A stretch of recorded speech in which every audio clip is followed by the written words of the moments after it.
Bonjour à tous, bonjour Xavier, bienvenue pour ce bilan 2024-2025 sur les marchés financiers. Donc je le rappelle, Xavier est directeur des investissements chez ETA Capital, société de gestion du groupe Irbis qui a la lourde charge, puis-je dire, de l'administration de la gestion pilotée et de la performance de nos clients novices qui souhaitent déléguer la gestion de leurs contrats. Bonjour Yves.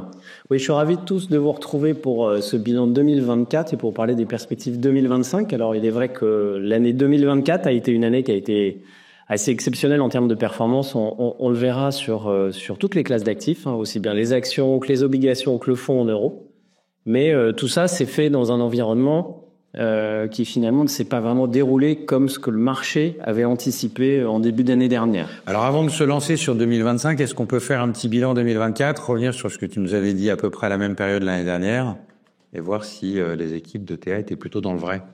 Alors ce qu'on avait mis en avant, c'est que certaines choses importantes qui pour nous allaient soutenir le marché et allaient soutenir la performance des actifs risqués. Donc on avait mis en avant la solidité de l'économie américaine, on avait mis en avant l'assouplissement monétaire, on anticipait le pivot des banques centrales, c'est-à-dire le moment où les banques centrales commencent leur cycle de baisse des taux pour soutenir l'économie. Et ça, c'était dans un cadre qu'on avait également mis en avant de désinflation, c'est-à-dire de baisse continue du taux de l'inflation.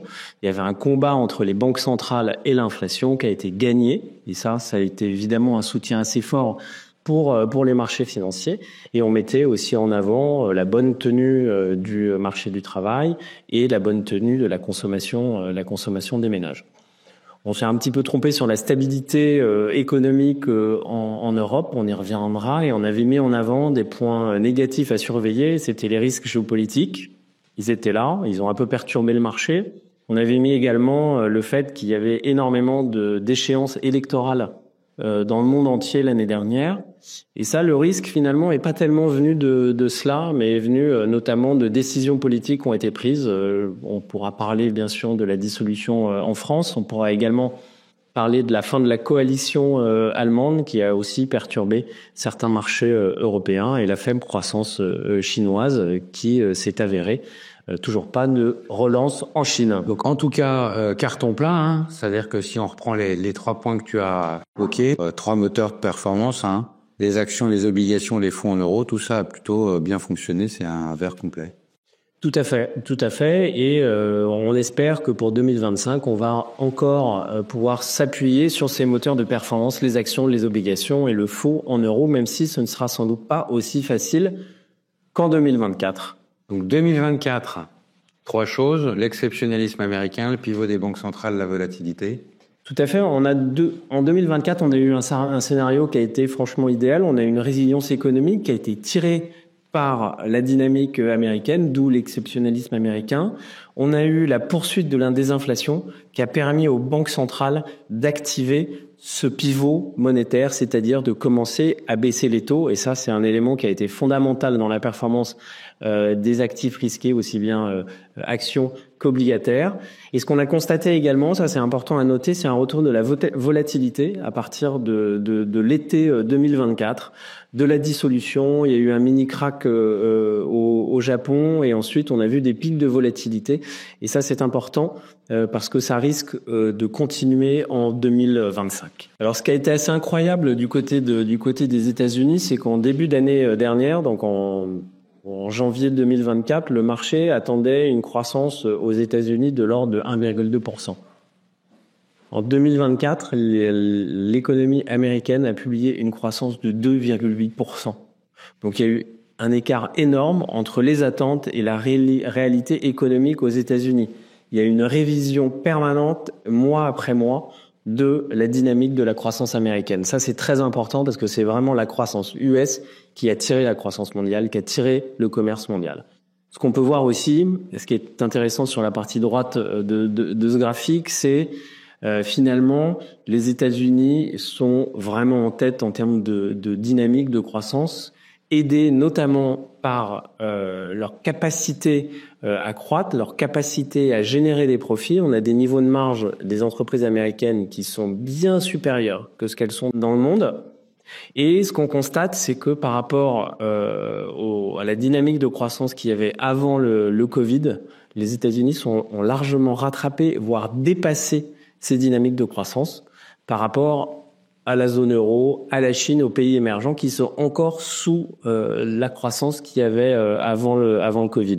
Et c'est des divergences qui sont très importantes parce que la croissance économique américaine est 4% au-dessus de son niveau avant le Covid, quand en Europe, par exemple, on est encore 2% en dessous. Donc cette divergence très très forte, très marquée. On le verra, c'est traduit dans les performances des marchés. C'est très clair, c'est très clair. Sur la partie du pivot monétaire, il est enclenché. Alors, on n'a pas les mêmes dynamiques parce que les situations économiques sont pas les mêmes. Donc, on a une réponse de la BCE qui est plus marquée dans ses baisses de taux. Elle a déjà baissé 5 fois ses taux pour aujourd'hui un taux à 2,75%. Et quand la Fed n'est qu'à 3 baisses de taux, elle est partie de plus haut, mais il y a plus de croissance. Donc, la nécessité de baisser ses taux est moins importante. On voit aussi que l'inflation est maîtrisée, donc comme on le disait, le pari, ou en tout cas le combat des banques centrales par rapport à l'inflation est gagné. C'est-à-dire que ces hausses de taux ont permis de juguler cette inflation qui aujourd'hui est revenue sur des niveaux normalisés, en dessous des niveaux cibles en zone euro, ça c'est très important. Elle reste encore un petit peu élevée aux États-Unis, mais assez stable, certes à des niveaux élevés, mais qui correspondent à la très forte dynamique économique que l'on a aux États-Unis. Ce qu'il faut quand même surveiller, c'est sur l'inflation des services. On voit qu'elle est encore un peu élevée et qu'elle ne baisse plus. Donc ça, c'est un élément qu'il faudra évidemment surveiller. De toute façon, l'aspect inflationniste, notamment aux États-Unis, à cause de la mise en place de la politique de Trump, pour avoir un effet inflationniste qu'il faudra surveiller. Et comme on l'a dit, le retour à la volatilité. Donc là, ça illustre, c'est les mesures de la volatilité du marché européen et du marché américain. Et là, on constate, voilà, à partir de l'été, qu'on a eu des pics quand même très marqués. Alors, on a eu une volatilité qui était quand même très écrasée aux alentours de 15. Et on a eu plusieurs épisodes, 4, 5, 6 épisodes de volatilité supérieure à 20, voire supérieure à 35 au mois d'août. Et donc ça illustre aussi un peu de nervosité de la part des marchés. Ça illustre également la moins bonne visibilité qu'on peut avoir, notamment sur la partie américaine avec sur les échéances 2025, l'administration Trump. Mais donc il faudra faire avec. Ce qui est très intéressant pour nous aussi, c'est que la volatilité, ça permet d'avoir des points d'entrée sur des classes d'actifs. Donc il faudra se montrer assez opportuniste pour jouer à plein ce retour de la volatilité. Ce qu'on peut dire, si on va faire un bilan des performances, c'est qu'elles ont été, comme on l'a dit, très bonnes sur le marché action, très bonnes sur les marchés obligataires, et encore une fois, avec en tête les États-Unis. Donc facialement, on a des performances qui sont très bonnes. Les États-Unis, ce qui s'est passé, c'est la très bonne dynamique de croissance qui a porté évidemment les bénéfices des entreprises, et bien sûr le secteur technologique qui a là aussi aidé, ou en tout cas porté les indices américains, notamment le Nasdaq. En ricochet le S&P et en ricochet l'indice mondial.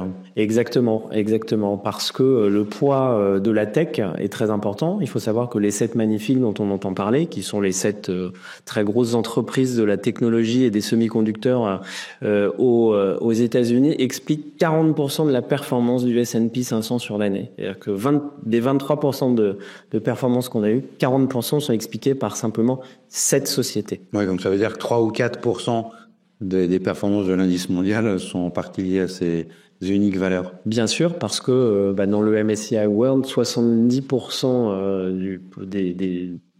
les États-Unis représentent 70% du poids du MSCI World, donc forcément, ça a un impact qui est très important. Ce qui sera très intéressant, quand on regarde un petit peu plus en détail, on voit que sur des indices écoutes pondérés ou le Russell 2000 plus proche de la réalité économique, ou en tout cas de la réalité des marchés, les hausses ne sont plus qu'entre 10 et 15%.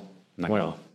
Après, le Japon, qui a très bien performé encore pour la deuxième année de suite, l'indice japonais est au plus haut depuis 1989. Ça a été aidé par la très forte dévaluation, bien sûr, du yen, qui a profité aux investisseurs. Et on voit en Europe, là, c'est une copie qui est un peu plus mitigée. On a un indice européen qui est en hausse de 6%. Quand on regarde en détail, on a l'Europe du Sud qui a bien tiré son épingle du jeu avec des taux de croissance économique importants. L'Espagne, supérieur à 2%. Et les indices boursiers italiens, c'est 13% de hausse en 2024. L'Espagne, c'est 15%. Et à l'inverse, le CAC, on est à -2. Sur la partie obligataire, on le voit, hein, l'investment grade ou l'high yield qui ont eu des performances positives, largement positives, notamment en Europe. Et ça a été favorisé par le portage, par des niveaux de rendement qui sont tout à fait attractifs et par une baisse de taux qui a apporté un supplément de performance sur ces actifs obligataires. À noter que peut-être sur le marché obligataire, c'est que la dette d'État, eux, ont pas mal souffert de ces moments de baisse des taux qui ont impacté le prix, et donc on a des performances qui sont plutôt flat, voire un petit peu négatives. Alors, ce qui est très important de rappeler, c'est qu'en 2024, effectivement, facialement, on a des performances qui ont été très bonnes sur les marchés actions, qui ont été très bonnes sur les marchés obligataires, mais on a des divergences qui ont été très, très marquées quand on regarde en détail de ce qui s'est passé. Et ça, ce qui est très important à rappeler, c'est que ça illustre une seule chose, c'est qu'il faut être très diversifié dans ses allocations. Parce que si on n'est pas sur le plus que nous disent les indices de référence. Bien entendu, encore plus. Les indices de référence, un investisseur classique qui achète l'indice américain ou l'indice européen se dit bon, au fond, je suis diversifié, j'ai à peu près tout. Ce que tu essayes de nous dire, c'est que malgré le fait qu'on ait l'impression d'acheter quelque chose de diversifié, ça ne l'est pas forcément, c'est ça? Voilà, le problème des indices aujourd'hui, c'est qu'il y a des secteurs, ou en tout cas des sociétés qui sont trop représentées au sein de ces indices, qui ont des poids qui sont trop importants. Donc ça masque la réalité économique d'une zone.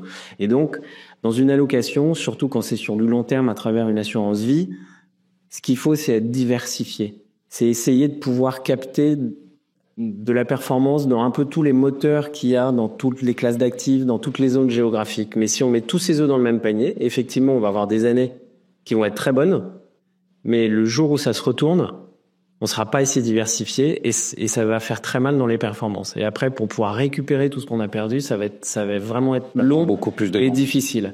Donc là, on a illustré avec pas mal de choses. C'est qu'entre les zones, il y a déjà des différences très marquées. On l'a dit juste avant, les États-Unis, c'est plus 23 de performance, l'Europe plus 6. Donc là, il y a déjà une divergence qui est quand même assez marquée. Même au sein des zones, on a des divergences très fortes. Si on prend les États-Unis, le Nasdaq, c'est 29% de hausse en 2024. Ce n'est que 10% sur le Russell 2000. En Europe, on a le DAX, 20% de hausse, le CAC, -2. En Asie, même chose, le Nikkei, le Japon, c'est 19%, l'indice coréen, c'est -10. Si en plus, on va encore en dessous, au sein des secteurs, on a des divergences qui sont encore plus marquées. Aux États-Unis, le secteur semi-conducteur, c'est quasiment 100% de hausse depuis le début de l'année. L'indice automobile, c'est -27. En Europe, c'est pareil. La banque a très bien marché, l'automobile a moins bien fait. Et quand on regarde au sein des indices, les valeurs, on a Nvidia, par exemple, c'est plus de 170% de hausse en 2024, quand Intel, c'est -60. Dans l'Eurostoxx, SAP plus 72, Bayer -42. Ça fait beaucoup de chiffres. Ce que ça illustre, c'est qu'il faut être le plus sélectif possible et le plus diversifié possible. Parce que si on n'est pas si on est du mauvais côté de la balance, ça peut faire très très mal dans les performances. Oui, bien sûr. Donc il vaut mieux être le plus diversifié possible et accompagner ces hausses avec une diversification du risque importante, avec un risque spécifique qui est beaucoup moins marqué. Et ça permettra le jour où les années où la performance des marchés sera négative, de pouvoir amortir ces chocs. Il faut accompagner les hausses et amortir les chocs. Et ça, c'est avec une diversification.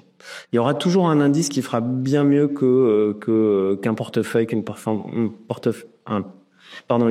de portefeuille. Le plus important, c'est de savoir comment est-ce qu'on construit cette performance. Donc, le bilan 2024 du travail des équipes d'ETA, c'est ce qu'on attend tous avec impatience et vous allez le découvrir. Donc, beaucoup de verts, c'est déjà plutôt une bonne chose. Au regard de ce qu'on a eu, c'est plutôt normal. Est-ce que tu peux nous décrypter un petit peu ce tableau, profil par profil, sachant qu'on le voit, hein, c'est très très homogène, assureur par assureur? Alors déjà, le constat, c'est qu'on a des performances 2024 qui sont très proches de celles qu'on avait délivrées en 2023. Donc c'est quand même 2 années consécutives de hausse des profils, et ça c'est quand même important. Et puis c'est homogène entre les profils défensifs, équilibrés, dynamiques et agressifs. Ouais, plus la prise de risque est élevée, plus elle est rémunérée. Exactement. Et les légères différences qu'on peut voir entre les différents contrats, c'est évidemment en fonction des performances des fonds. Des fonds gros sur les profils les plus défensifs et équilibrés. Hein. Exactement. Et alors, si on regarde, on a des profils défensifs qui sont aux alentours de 4,5% en 2024. Sur la partie équilibrée, on est entre 6,5 et 7% de performance nette de frais à chaque fois. Et net de tout frais. Net de tout frais. Sur la partie dynamique, on est aux alentours de 9,5% de performance sur l'année, et sur les profils agressifs, on est aux alentours de 13%. Donc à chaque fois, en fonction des profils, ça a été alloué entre le fonds en euros, les actions, de l'obligataire, et ça a été alloué également sur la partie UC, donc unité de compte, avec une majorité qui a été investie sur les marchés américains, et ensuite sur les marchés européens et émergents. Ce qu'on a essayé de jouer en 2024 en termes d'allocation, c'était de profiter de la très bonne dynamique américaine qu'on avait bien identifiée, qui se confirmait tout au long de l'année. Et ça a été un contributeur très fort de la performance des profils. Si on prend notamment un profil équilibré, hein, donc le profil globalement le plus détenu par les clients Lynxea. Globalement, c'est quasiment un client sur deux en gestion pilotée qui est en profil de gestion équilibrée. Donc là, on a la composition de la performance sur l'année. Et on le voit qu'avec 7% de croissance en 2024, ça a été l'apport de performance de la partie action a été très clair. Quasiment 5% a été apporté par la partie action. Et au sein de ces actions, c'est évidemment l'exposition Amérique du Nord qui a très bien contribué à cette performance absolue positive en 2024. 2025, que faire? Est-ce qu'on quitte la gestion pilotée? Est-ce qu'on y reste? C'est quoi les performances que tu espères voir poindre à l'horizon et pourquoi? Alors, en prenant un peu de recul, on sort de 2 années de performances assez exceptionnelles sur les marchés des actifs risqués, même d'ailleurs sur les fonds en euros. Et il est vrai que les performances qui ont été livrées sur le marché action ont été assez exceptionnelles. C'est pas des années normales entre guillemets, hein, donc on s'attend pour 2025 que l'exercice soit un petit peu plus difficile qu'en 2024 et en 2023. Et pour nous, ce sera une année qui va être volatile et incertaine.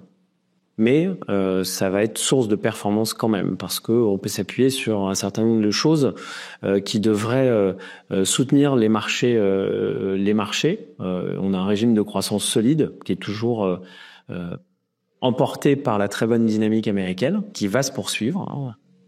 On a toujours l'assouplissement monétaire qui va continuer à aider, parce que quand les banques centrales baissent leurs taux, le coût du crédit baisse également. Et ça réinjecte la vigueur dans l'économie. Et c'est ce qu'on commence à voir, c'est les premiers impacts de ces baisses de taux, notamment en Europe, où on a une hausse du crédit pour les entreprises et une hausse du crédit pour les ménages. Et donc ça, effectivement, la pompe de réinvestissement commence à se faire, et ça, c'est des éléments qui sont structurellement très importants pour la poursuite de la croissance. On peut espérer aussi également une relance en Europe et en Chine. Il y a deux échéances très importantes en Europe. Il y a le plan de modernisation et de diversification qui doit être présenté fin février. Et puis en Chine, on a la 14e Assemblée populaire qui se tiendra à partir du 5 mars, où là, on pourrait voir des annonces de plans de relance pour viser la consommation notamment en Chine, et qui pourrait évidemment aider la reprise économique en Chine, ce qui serait très favorable pour l'ensemble des marchés et l'ensemble du commerce mondial.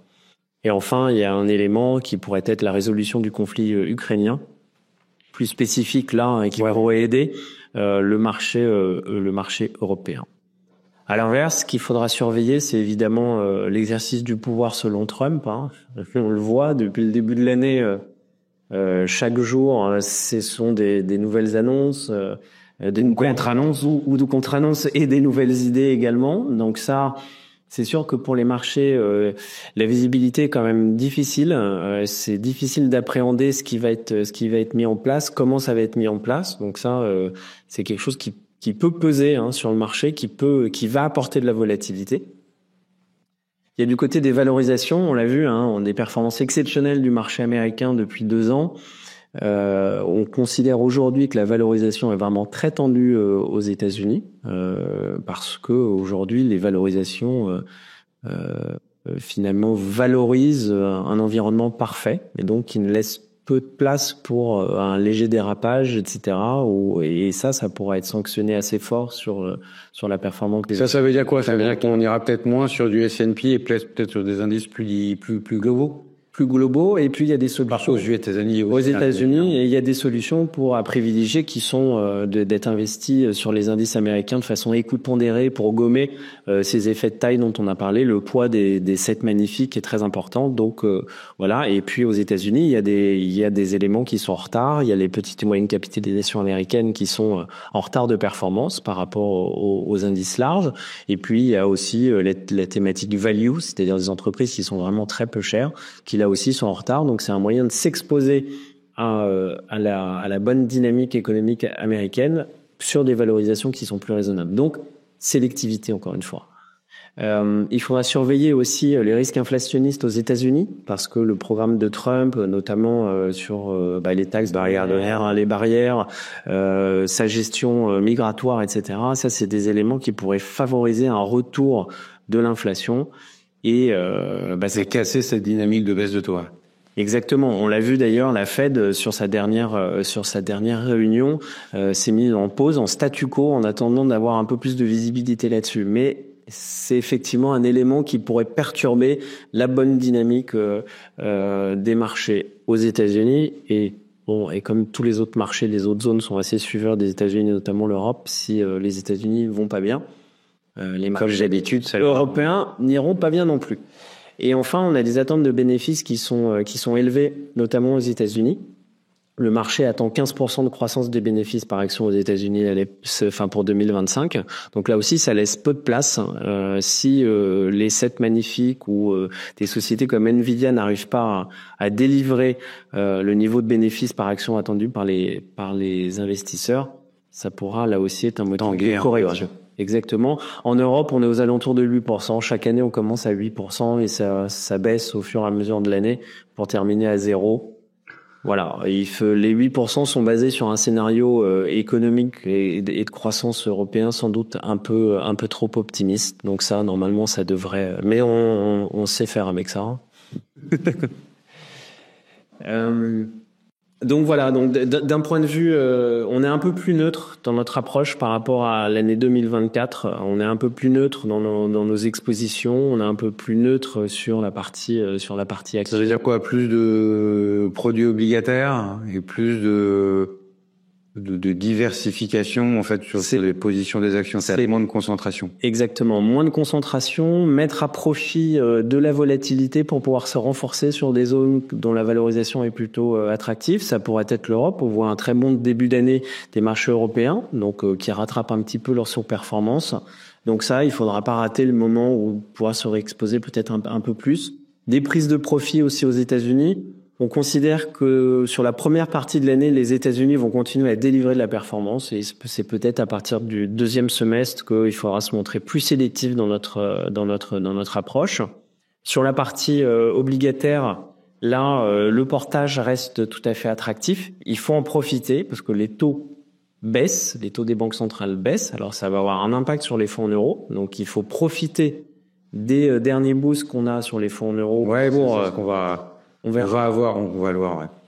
Et sur les obligations, c'est pareil. Aujourd'hui, on peut encore cranter ou en tout cas se positionner sur des rendements qui sont attractifs, qui sont moins attractifs que l'année dernière, mais c'est encore le moment de favoriser du portage, peut-être à travers des fonds à échéance par exemple, qui offrent de la visibilité et qui permettent de se dire, voilà, pour les 2, 3, 4 prochaines années, je peux m'assurer un rendement évidemment hors défaut d'entreprise, mais qui reste aujourd'hui tout à fait attractif.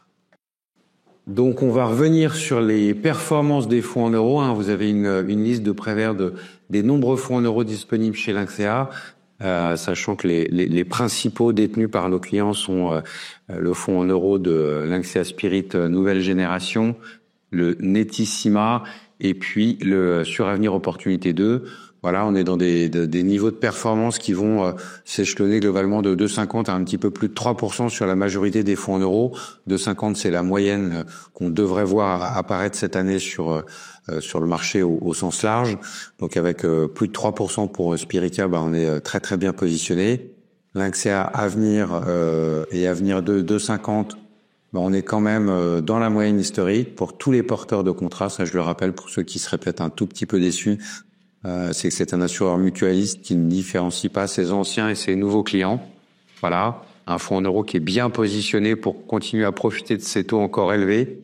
Xavier en parlait, les assureurs savent que ces niveaux de taux élevés, y compris sur la dette française, pourraient ne pas perdurer. C'est pour ça qu'on va voir apparaître en ce début d'année des opérations de boost qui vont inciter les clients d'une part à s'assurer pour 1 an ou 2 des taux de rendement supérieurs au livret A, si je fais un petit peu simple, et surtout pour permettre aux assureurs de recharger et de recharger encore les stocks obligataires au sein de leurs fonds en euros de rendement qui sont sympathiques, c'est-à-dire une préservation future au-delà des durées de boost, des rendements à long terme. Donc voilà, il est certain qu'en ce début d'année, si vous avez des liquidités qui se promènent, vous aurez chez Lynxea la possibilité d'utiliser ces boosters. Je prends l'exemple de Lynxea Avenir où vous avez une possibilité de booster sur une durée de 1 an, voilà, qui viendra ajouter 2% net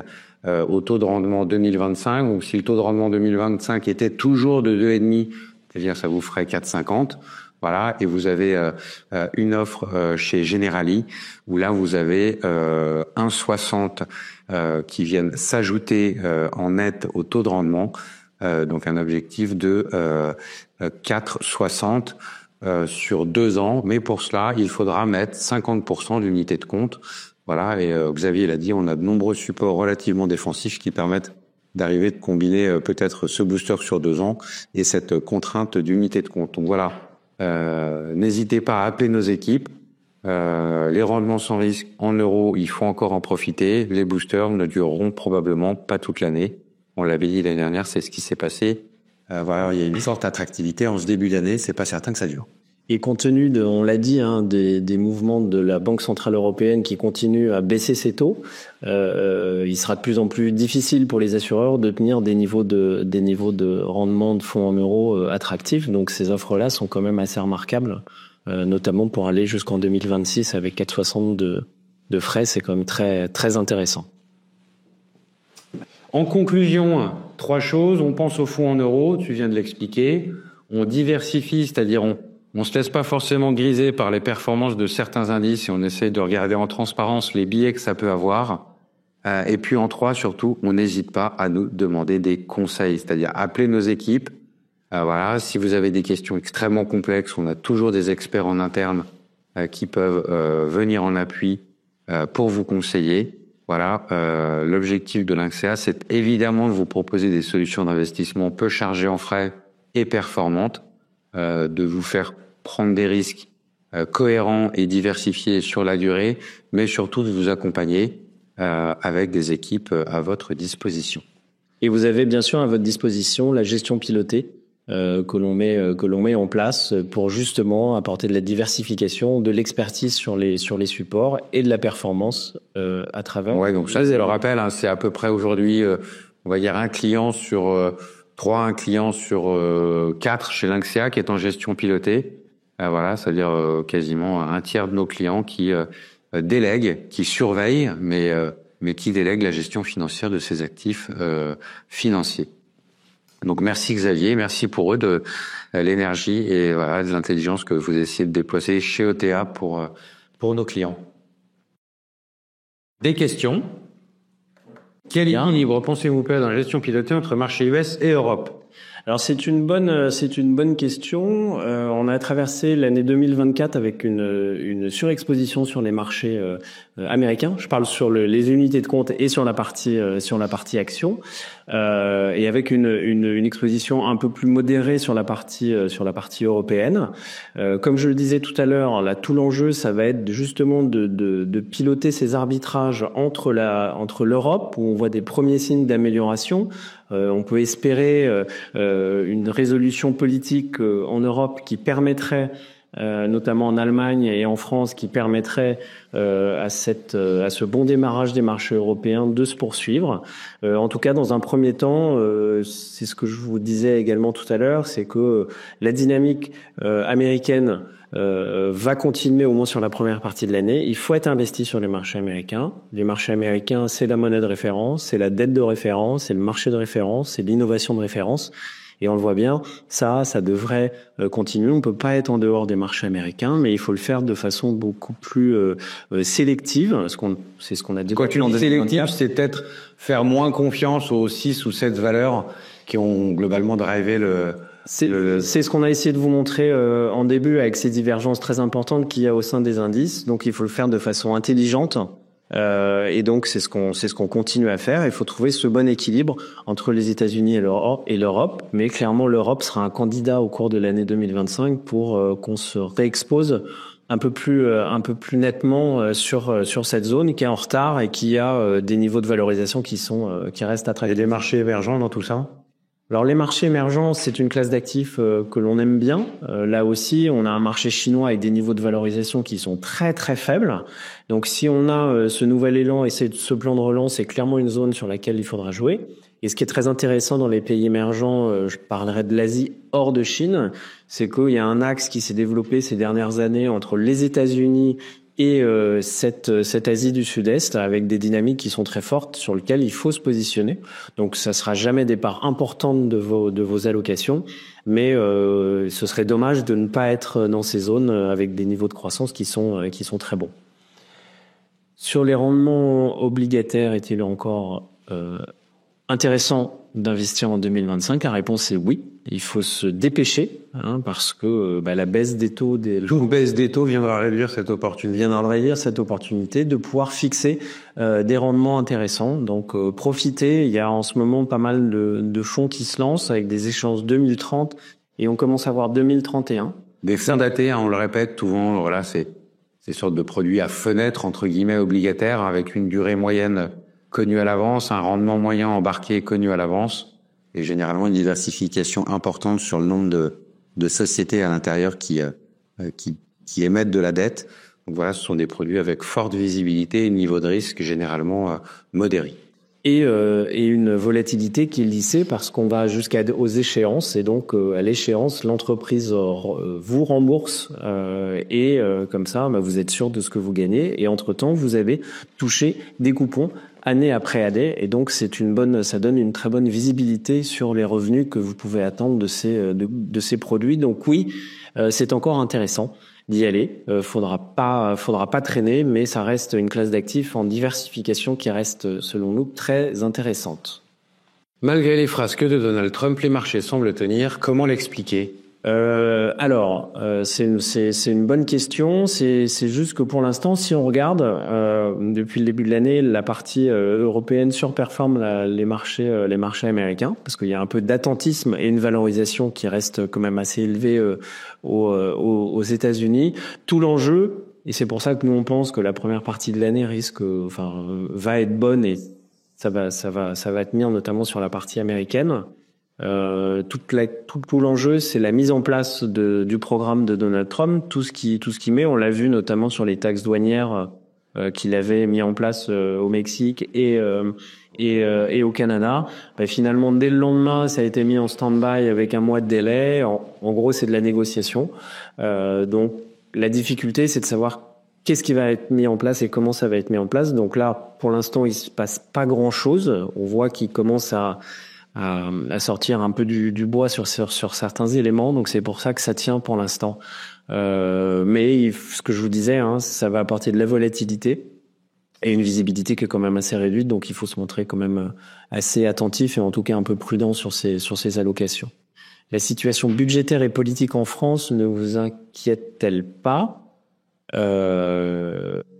Oui. Si, la situation budgétaire en France est inquiétante. Les niveaux d'endettement supportés par la France sont vraiment trop élevés. Aujourd'hui, de toute façon, l'exposition France dans vos allocations ne représente pas grand-chose. volontairement. De toute façon, on veut pas prendre de pays spécifiques trop marqués. On l'a dit. Et aujourd'hui, on préfère s'exposer à la dynamique européenne globale, profiter de la très bonne dynamique des pays du Sud, de l'Italie, de l'Espagne, plutôt que d'avoir un risque trop concentré sur la partie France. Donc ça, encore une fois, ça va apporter de la volatilité et en tout cas un peu moins de visibilité. Donc il faut regarder ça de façon assez franche sur la situation française et en tenir compte dans ses allocations. Voilà, merci pour vos questions, merci à tous. Voilà, s'il y en a d'autres, n'hésitez pas à me les adresser par email, on sera ravis de pouvoir vous répondre. Merci à tous et à très bientôt. À bientôt.